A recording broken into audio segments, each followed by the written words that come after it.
एक लंबे समय पहले एक गांव में सुरेश और कीर्तना नामक पति पत्नी रहते थे। उनके गीतिका नामक एक सुंदर सी बेटी थी। सुरेश हमेशा सबके सामने बेवजह गर्व से पेश आता था।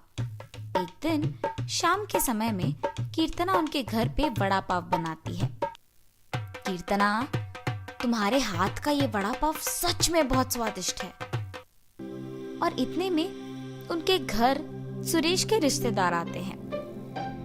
अरे सही समय पे आए हैं, मेरी बीवी अभी अभी गर्मा गर्म वड़ा पाव बना रही है, बहुत स्वादिष्ट है।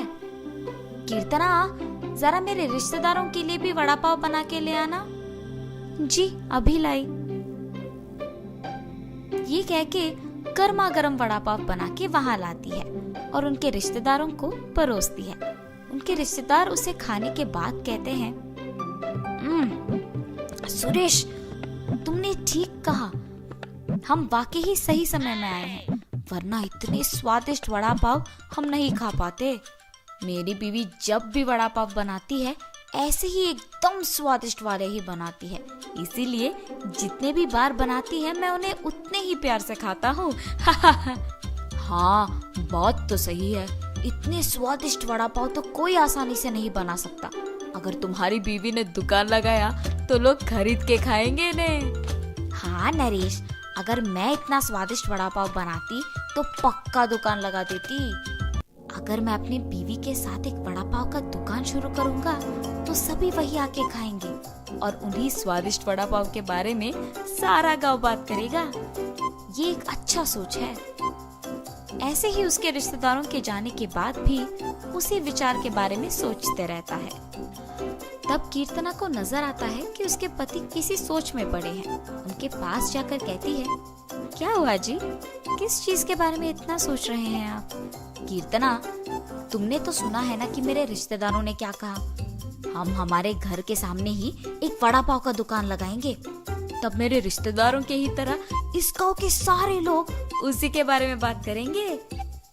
ठीक है, आपके विचार के अनुसार ही हम वड़ा पाव बना के बेचेंगे, लेकिन आपको अब से ऐसे बेवजह गर्व की बातें करना बंद करना पड़ेगा। अगर आप इसी बात को मानकर अपने बर्ताव को बदलने का वचन देंगे तो ही हम ये व्यापार शुरू करेंगे। हाँ, अब अगर मैं अपनी बीवी की बातों को नहीं मानूंगा तो वो शायद व्यापार शुरू करने के लिए नहीं मानेगी और मेरे ख्यालों के अनुसार कुछ नहीं होगा। ठीक है कीर्तना, तुम्हारी इच्छा के ही अनुसार मैं अपना बर्ताव बदलूंगा। हम कल से ही वड़ा पाव बना के बेचेंगे। और ऐसे ही वो बाहर जाकर वड़ा पाव की तैयारी के लिए जरूरी सामग्री लेकर आता है और अगले दिन नरेश उनका दुकान शुरू करके उसके बीवी को वड़ा पाव बनाने के लिए कहता है। कीर्तना उसके पति के बातों के अनुसार ही वड़ा पाव बनाना शुरू करती है। स्वादिष्ट और गर्मा गर्म वड़ा पाव, आइए बाबू आइए। ऐसे जोर जोर से चिल्लाने के कारण उस तरफ जाते हुए सारे लोग आकर्षित होकर उसके दुकान आते हैं और वड़ा पाव लेके उन्हें खाने लगते हैं। सुरेश, वड़ा पाव तो बहुत गर्म और स्वादिष्ट है। हाँ, अब तक मैंने इतने स्वादिष्ट वड़ा पाव कहीं नहीं खाया है। हाँ, मेरी पत्नी बहुत अच्छा वड़ा पाव बनाती है, उसकी तरह तो और कोई नहीं बना सकता है। ऐसे उनको वड़ा पाव देकर उनसे पैसे लेता है। उस रात को जब बैठ के वो आए हुए पैसों की गिनती करने लगते हैं तो कीर्तना कहती है, अरे वाह, पहले ही दिन हमें लाभ आया है जी। निवेश के पैसों से ज्यादा पैसे तो हमने कमाया है। क्या सच में?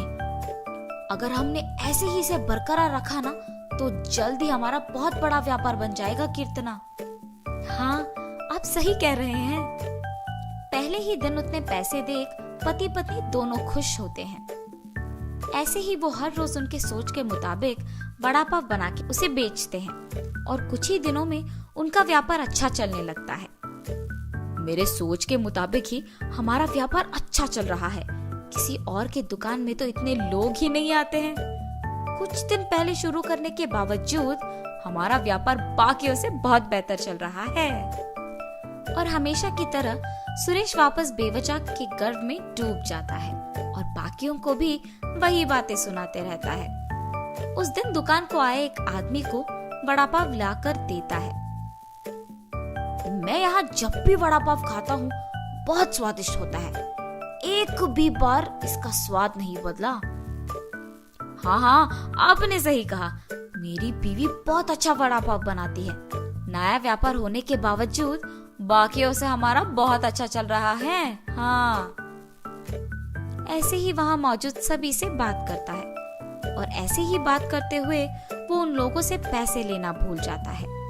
उसके पैसे ना लेने के कारण सभी वहाँ आके उसकी गर्व की बातें सुनकर पैसे दिए बिना चले जाते थे।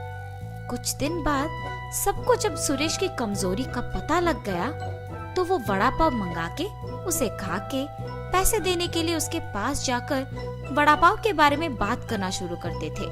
सुरेश उनकी बातों में पड़ के गर्व की बातें करता था और उनसे पैसे लेना भूल जाता था और कुछ देर बाद वो लोग वहाँ से पैसे दिए बिना चले जाते थे।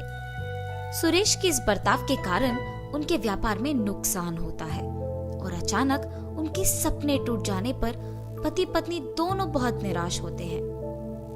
कीर्तना, मुझे माफ करो, इस सब का कारण मैं हूँ। मेरे इस झूठे गर्व के कारण ही सबको मेरी कमजोरी का पता लग गया और उन्होंने उसका फायदा उठाया, इसीलिए हमें अब नुकसान भुगतना पड़ रहा है।